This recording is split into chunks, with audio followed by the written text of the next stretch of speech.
इस बाबू में सभी का स्वागत है। सभी मित्रों को हमारा नमस्ते। जैसा कि आपको पता है कि वैदिक गणित के अंतर्गत हमने कल आपको बताया था पिछले वीडियो में कि किस प्रकार से हम वैदिक गणित में जोड़ते हैं संक्रियाओं को, संख्याओं को, जटिल जटिल संख्याओं को।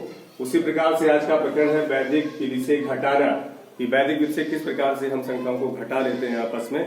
तो वो विधि हम आपको बताएंगे आज। लेकिन उससे पहले उस घटाने की विधि को समझने से पहले हमें समझना होता है कि परम मित्र संख्याएं कौन सी होती हैं, परम मित्र अंक कौन से होते हैं। जब तक हमें परम मित्र अंकों के बारे में पता नहीं होगा तब तक हम वैदिक विधि से संख्याओं को घटा नहीं पाएंगे, क्योंकि परम मित्र की सहायता से ही हम वैदिक विधि में घटाना की सवाल हल करते हैं और घटाना सीखते हैं।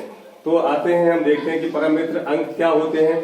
ऐसे दो अंक जो एक दूसरे के परम मित्र होते हैं यदि उनका योगफल 10 होता है।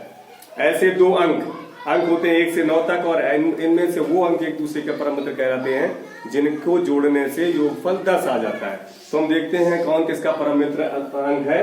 तो देखते हैं, हमने अंक लिखा हुआ है, उसका परम मित्र भी यहाँ पे लिखा हुआ है।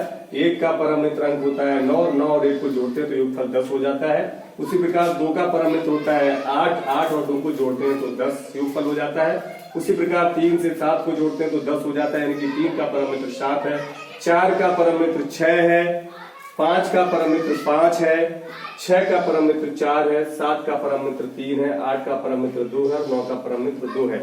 इस प्रकार के सवाल परम मित्र से संबंधित जो होते हैं वो प्रतियोगी परीक्षाओं में भी पूछे जाते हैं। इसलिए विशेष कर आप लोग ध्यान दीजिए कि किस प्रकार से परम मित्र अंकों को हम समझते हैं और जानते हैं। परम मित्र अंक वही अंक होते हैं जब दो अंकों का योगफल 10 हो जाता है तो वो आपस में एक दूसरे का परम मित्र होते हैं। बहुत बहुत धन्यवाद। आगे घटाने की संक्रिया किस प्रकार से की जाएगी इसके लिए अगले वीडियो को देखें। धन्यवाद।